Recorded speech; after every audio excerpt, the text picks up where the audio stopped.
નમસ્કાર દર્શક મિત્રો, હું જપન શાહ, કાનમ એક્સપ્રેસ ન્યૂઝમાં આપનું સ્વાગત છે. જોઈએ આજના મુખ્ય અને મહત્વના સમાચાર.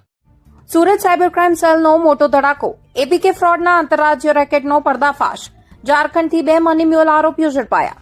સુરત શહેર સાયબર ક્રાઇમ સેલની મોટી સફળતા મળી છે. એપીકે ફાઇલ મારફતે લોકોના બેંક ખાતા ખાલી કરતી આંતરરાજ્ય સાયબર ગેંગનો ભેદ ઉકેલી ઝારખંડથી 2 મની મ્યુલ આરોપીઓની ધરપકડ કરવામાં આવી છે. સાયબર ક્રાઇમની 2 ટીમોએ સુરતથી આશરે 1800 કિલોમીટર દૂર ઝારખંડના ગિરિડીહ જિલ્લામાં સતત 4 દિવસ સુધી સર્ચ ઓપરેશન ચલાવી આરોપીઓને ઝડપી પાડ્યા છે. પોલીસ તપાસમાં સામે આવ્યું છે કે ફરિયાદીના આઈસીઆઈસીઆઈ બેંક ખાતામાંથી 10.65 લાખની ઓનલાઈન છેતરપિંડી કરવામાં આવી હતી. ટેકનિકલ તપાસ અને મની ટ્રેલના આધારે પોલીસે આરોપીઓ સુધી પહોંચવામાં સફળતા મેળવી.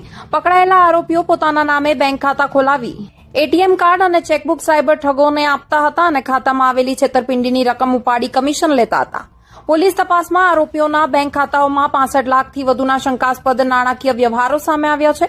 સમગ્ર નેટવર્ક અને અન્ય ફરાર આરોપીઓની શોધખોળ હજુ પણ ચાલુ છે. સાયબર સેલે લોકોને ખાસ અપીલ કરી છે કે વોટ્સએપ અથવા એસએમએસ પર આવતી અજાણી એપીકે ફાઇલ ક્યારેય ઇન્સ્ટોલ ન કરો. ઓટીપી કે બેંકની માહિતી કોઈ સાથે શેર ન કરો અને સાયબર છેતરપિંડી થાય તો તરત 1930 હેલ્પલાઇન અથવા cybercrime.gov.in પર ફરિયાદ નોંધાવો.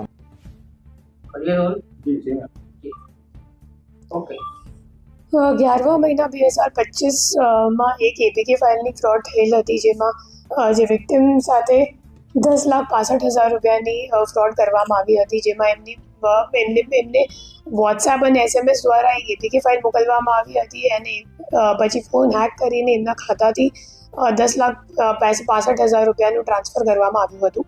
તો આ ગુનાના કામે અમે લોકોએ જ્યારે ઓપરેશન મ્યુલ હન્ટ લોન્ચ કરી હતી 12મા મહિનામાં છેલ્લા વર્ષમાં, તો ત્યારે ઓપરેશન મ્યુલ હન્ટ દરમિયાન આ ગુનાનું ડિટેક્શન કરવામાં આવ્યું હતું, જેમાં રાજેશ્વર સ્વાઈન અને ઝિયાઉર રહેમાન કરીને 2 આરોપીઓની ધરપકડ કરવામાં આવેલી હતી.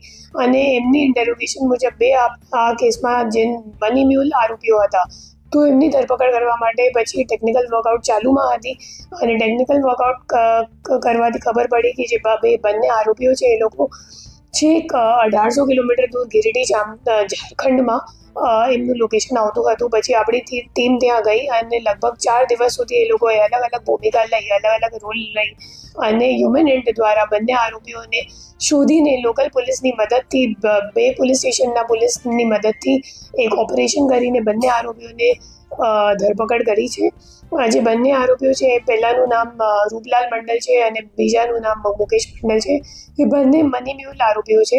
સો એપીકે ફાઇલના ફ્રોડમાં જે પૈસા ગયા હતા એ રૂપલાલ મંડલના 2 ખાતાઓમાં ગયા હતા અને રૂપલાલ મંડલ પછી આ ખાતાઓમાંથી પૈસા વિડ્રો કરીને મુકેશ મંડલને આપતો હતો.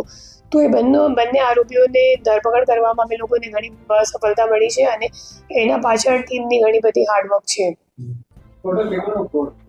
ટોટલ 10,65,000નું આપણી પાસે ફ્રોડ હતું, પણ આપણે એમના ખાતાઓને જોવા જઈએ તો કુલ 75 લાખ રૂપિયાનું ટ્રાન્ઝેક્શન એમના ખાતામાં થયું છે.